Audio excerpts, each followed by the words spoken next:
how's your family life and your marriage and your fitness and your, all of these things that make up like the whole of what you are or Right. want to be, and just being accountable to that and being willing and transparent to be vulnerable when it's like, yeah, I'm not doing this part well at all, and I need to make a change, and I need people that will encourage me there. I think that level of time management, because again, to your previous question, people that are driven just by success or a bigger deal or the next money, like they're going to ruin their life, some other part of their life. Welcome to Beyond the Blueprint, powered by Contractors, Closers, and Connections, Orlando.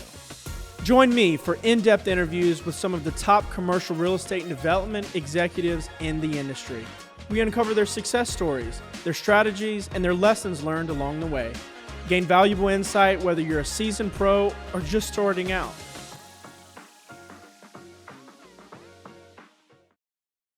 Beyond the Blueprint, we are here with part 2 with Trent Scott at First Capital.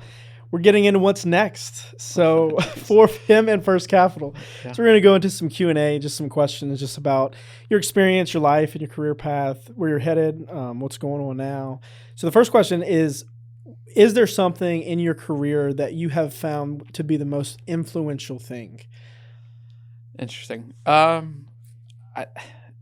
It's the people are just that's it. Like just the clients that we run into, especially the ones that we, you really enjoy working with, because they're the times that they're open. They'll let you pick their brain. What have you grown? What have you learned through over time? Like being around those people. And again, Chuck and, the early experiences at First Capital sort of set the foundation for that. But just trying to learn from whoever you're around is it. And that's something, even back at UCF, I started to really experience that. It's a big school or a school that can feel big, but the benefit of that is there's so many different perspectives, and even if you don't agree with them, you Right. can learn, understand them. And that adds to, your overall understanding of how people work and what their motivations are and things like that. But I think understanding the people is almost like a stop and smell the roses thing, right? I think oftentimes we can get so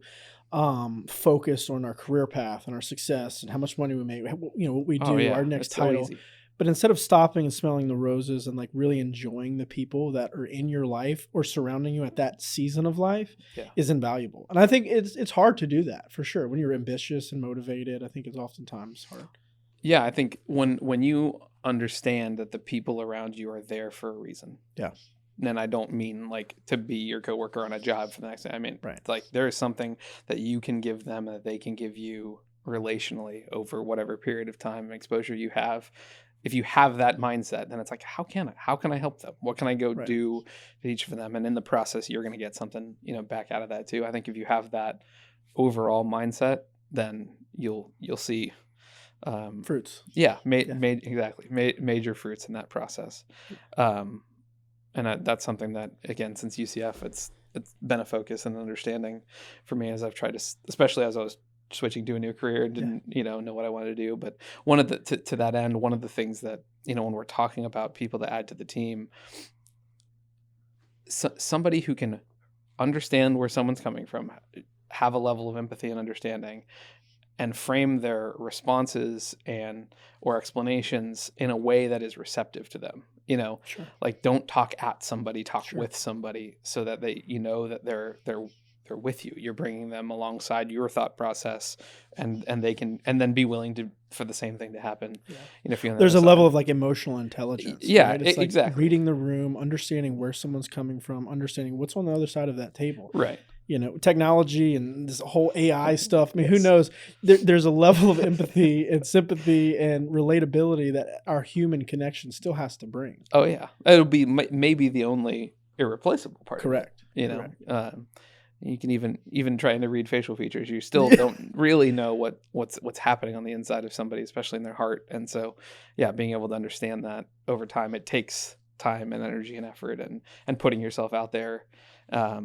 My wife and I lead Financial Peace Dave Ramsey classes through church, and we've led it twice now through our office. Like just paid for everybody to go through the program. And a big part of that is not about the money part. I want everybody to be wise with money. And I think our society does a very terrible job of teaching people how to use money. But that aside, it's a connector. It's Yeah. a way to, to get to know people, to get to know their struggles, to get to know their strengths and weaknesses, and come alongside them. Just like, how can I help you? I have certain strengths and things that I'm good at, and I can tell you all the things I failed at. Yeah. And that opening up like that is a way that no matter, again, whether you're going high or low, being willing to admit your mistakes, and what you've learned and all that stuff over time that's what builds relationships with people. The level of transparency builds trust. And value. Exactly. So transparency builds trust is one of our company core values. Like that's it. That was not planned, by the way. Well, you're right. But that's exactly it. Like when we, our mission statement is building wealth and trust through stewardship. And so we said, okay, well, what does that mean? What is building? I mean, stewardship is like, acting like it's mine. Sure. If this was my money and I was in the driver's seat, what would I do? Decision wise, but trust is about transparency. It's about, what am I really thinking?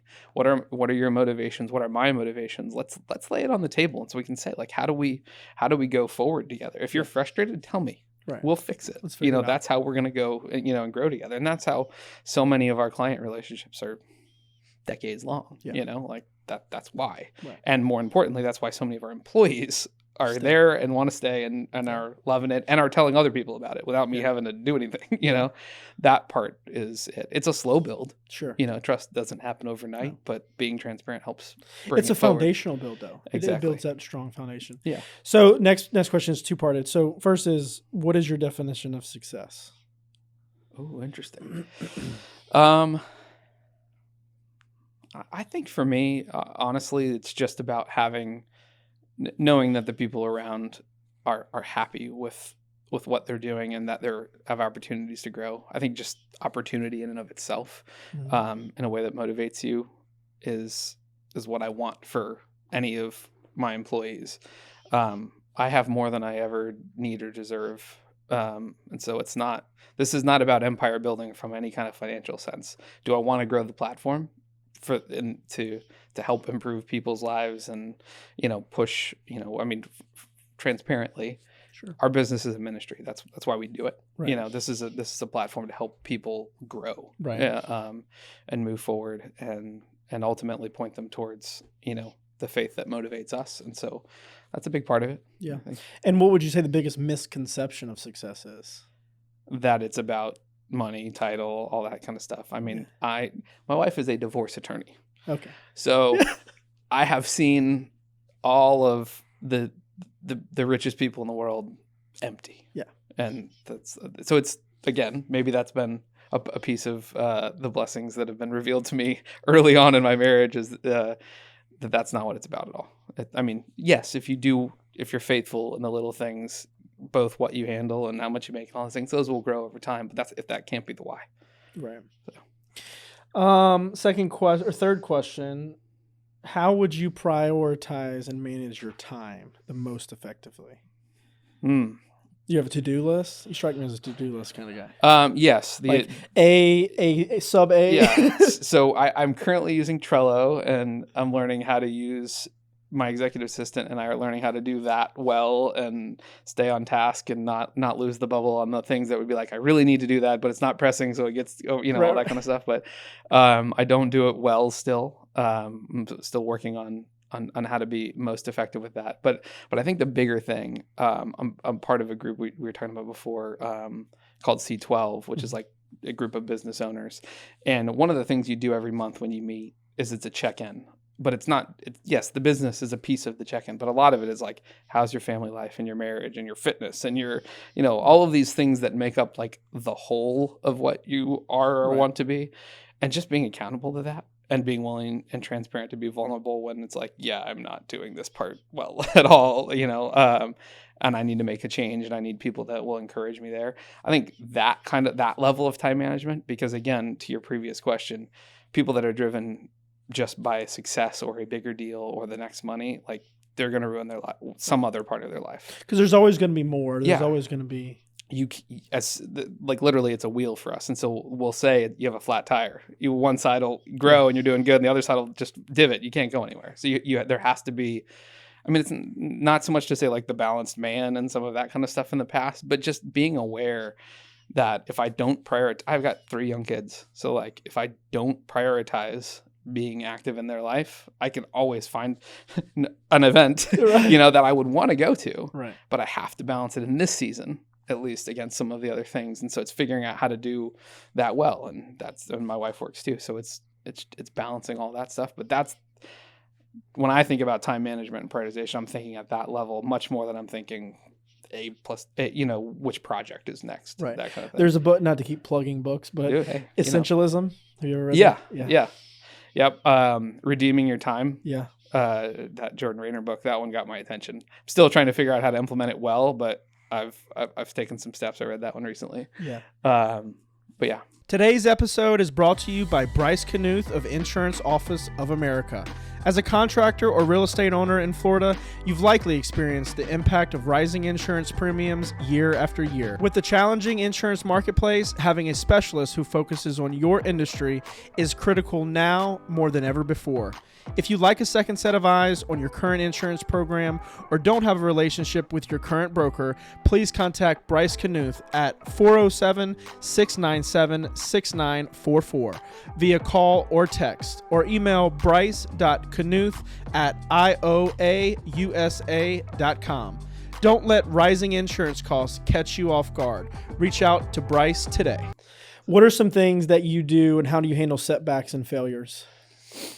I think having a team that we have a dynamic where if there's something that happens that we didn't expect or didn't want to happen, why did it happen? Well, what did we do? How do we prevent it from happening? Have we owned it to, if it involves, somebody externally, like what did we not do that we should have done? Like half of, again, building transparency and building trust and building relationship is going to somebody like, we totally dropped the ball on this. I own it. How can we make it up? How do we fix it? Hopefully that doesn't happen a lot, but when it does, being willing to address it kind of head on. Would you say that there's value in like having a team for that accountability? I think if you make a mistake and it's isolated, it's so easy to ignore it. Yeah. And so I think, again, having that, like, it doesn't have to be a team within your company. It can be just somebody that you share, your successes and failures with, whether that's a spouse or just another good friend in the industry, depending on where you are in your career. Like that's, any of that can work. It's just being willing to be transparent and humble yourself to whatever mistakes that you've made, and recognizing that some setbacks are designed. Yeah. I mean, we firmly believe that. I can look back and say, this didn't happen like I wanted, but the outcome 1 year later was 10x what I thought my plan was. Right. So I think having that mentality, but then doing the detailed work of like, let's analyze. Yeah, this. exactly. Yeah. Spend a little time on it. It's worth, learning from your mistakes. So you don't make them again if it was something that was easy to correct. Right. And if it's something outside of your control, recognize that it's outside of your control. Do what you can, be aware, but also know that there's a bigger picture here. I think oftentimes, that analyzing the mistake or the failure is a big thing that, some people, they just move on, right? They just, I made a mistake, move on, try it again. And, Gary Vaynerchuk talks about, fail fast. Yeah. Well, I think there's another element, right? There's a deeper thing to that where it's like, fail fast, realize why you failed, analyze it. That way you can grow bigger and then not fail to the same thing again. You're going to fail again. Oh, yeah. But let's try not to be the same thing. Yeah. Let's take a little bit from it at least. Yeah. It's not one of those like repeat the same thing 50 times, expect a different outcome, all that kind of crazy stuff. Like, but you can't let it, that was my first thought when you said that too, was like, don't let it disable you either. Yeah. Like don't be paralyzed by fear. That you can't do that either. Once you've gone through the season of analyzing your failure, go. What's next? Learn from it, implement it, that kind of thing. Don't sit in it or avoid it going forward. Yeah. So as you build First Capital, as you build this platform, you continue to invest in your team and the company. What are some things that you do, whether it's within the company, or within the team, that really builds you guys to create bigger and achieve bigger goals? Yeah, I think just knowing that we can do a lot more than we think we can. Because I think the downside of somebody who is not 100% striver, I'm going to go do it, is you can be less inclined to push. Yeah. By default. And that's, again, for us, the team mentality of like, what are your goals? How are you going to do that? How do we help you get there? How like that kind of stuff next? Like that's what I want people to do to me. And that's what I'm trying to continue to help do to them, is like, how do I push you forward? What tools do you need? What's good? Is there a personal side distraction that's happening that we could help with? How are you doing there? Because half the time that's it. Right. If they're not pushing the envelope or growing here, it's because there's something else that's going on that may need help. I think that's awesome that you guys like really evaluate that. I think, sometimes companies naturally want to grow, get bigger, yada, yada, yada. Yeah. And I think it's like, okay, let's all set goals and let's like try to achieve them. But you've got to check in and you've got to evaluate, hey, this is your goal. How are you going to get there? And then what outside of that path can we help with? What in that path can we help with? I think really evaluating that, and as a company, and even as a leader within your company, understanding that you do play a role in their success, not only them getting to that goal, but all the in between. Well, and it's where a lot of people fail. Is they'll set goals. They'll say, this is what I want to do. And then you'll look back 6 months later and be like, oh, I didn't do any of that yet. Yeah. Or I only did some of it, or this didn't happen. And then you get to the end of the year and you're like, well, these three things that I wasn't expecting to happen, but these things that I really wanted to happen, I really didn't make any progress on. And why? I think a lot of that is setting up like cadences. Mm-hmm. Like what are the either formal meetings or, and I think more importantly, informal scenarios that allow for that type of thought and focus, like, because we all can grind. I mean, I've got 100 emails every hour that I have to filter through and direct and make sure people are knowing. I mean, that's what everybody walks through, right? But if you don't have that break, like we take all the brokers, we go on a retreat for 4 or 5 days at the start of every year. So we have a business goal setting meeting, and then we go spend 4 days together with nothing other than some ropes courses or whatever, fun, when ski, clay shooting, whatever, like things that are going to disarm the routine and the grind and let people dream and think about how do I grow? Like those are the settings that you get to be like, where are you at? Like, how do I come alongside you where it's that relaxed environment, that kind of thing it's night and day. Yeah. Different than just sitting in a formal goal setting meeting. Let me write down what you'd like to get done this year. Okay, go.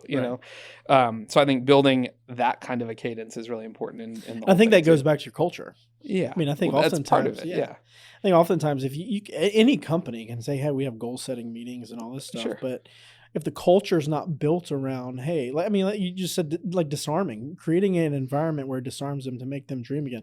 That's something that I think a lot of leaders don't think about. They think because, you write down your goals on a sheet of paper, right, that all of a sudden, if you didn't meet your goal, then it was your own fault. Well, yeah, as a leader, it's our job as leaders to create environments to help other people succeed. And I think that's really important. It says a lot about your culture too. So if you had to give some advice on maintaining a positive mindset during whether it's business or personal life, what would you say?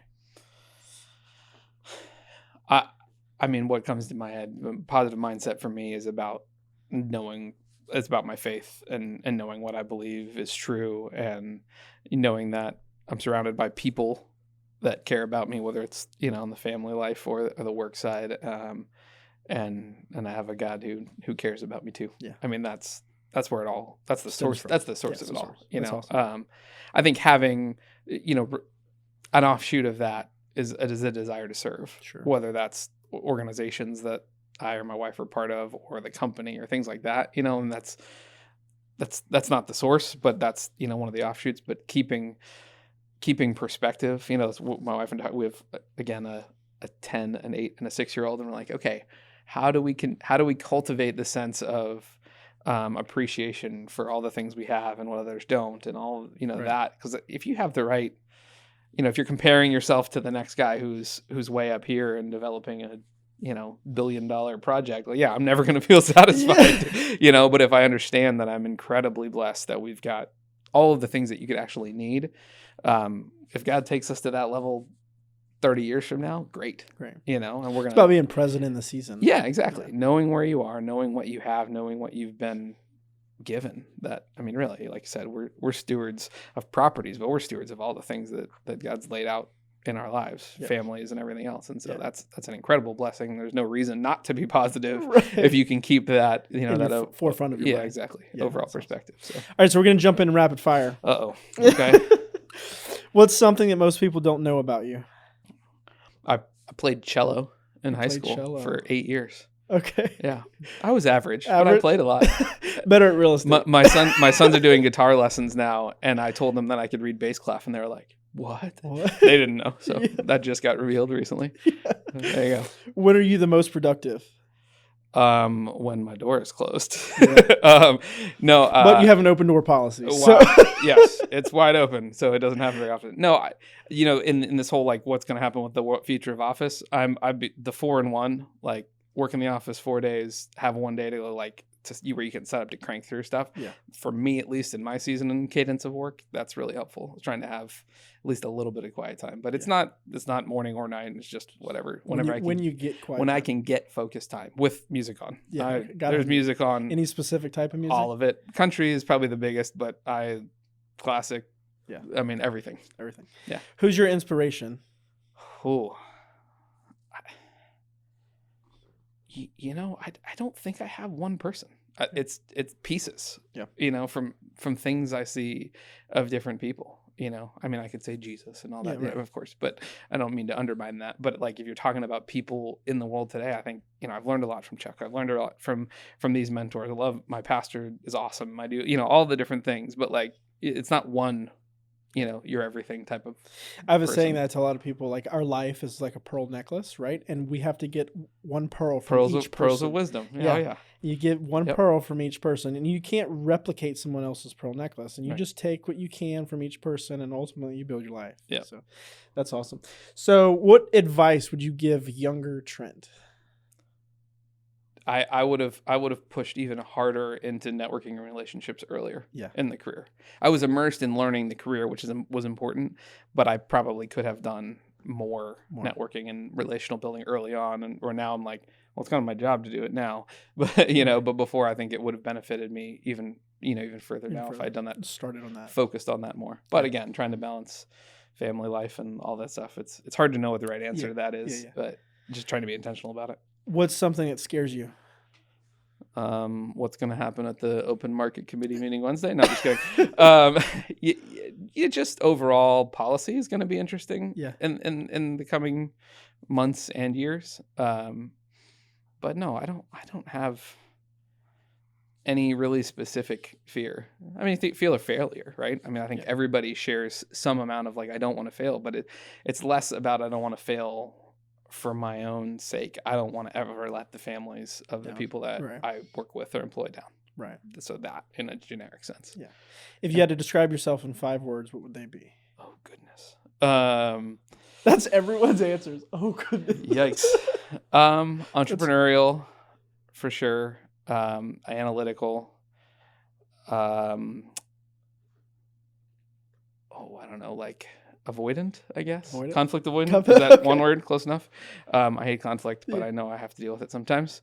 I think strategic, and a little bit reserved. Really?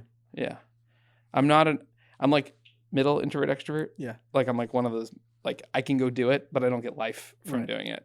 Yeah. That kind of thing. I get you. I'm similar. But I'm not like sitting in a corner reading a book is not my thing either. Like it's this weird in-betweener thing. That's why I picked real estate. Yeah. I can go spend time in spreadsheets and I can go walk property and talk to people. Yeah. So a little both. Good medium. Yeah. If you had to ask or tell God one thing, what would it be? Oh, just thank you. Yeah. For endless grace. Because without that, we're all nothing. Yeah. Yeah. That's it. Yeah. Thank you. Well, Trent, it's been a pleasure to sit down with you and get to know a little bit about you and a little bit about what you guys are doing at First Capital. Like I had mentioned earlier, it really is impressive to see you guys grow, and I'm excited for the future ahead. So thank you. I appreciate you sitting down with me. Yeah. Oh, Beyond the Blueprint, stay tuned for our future episodes. This has been episode 2 with Trent Scott from First Capital. See you next time.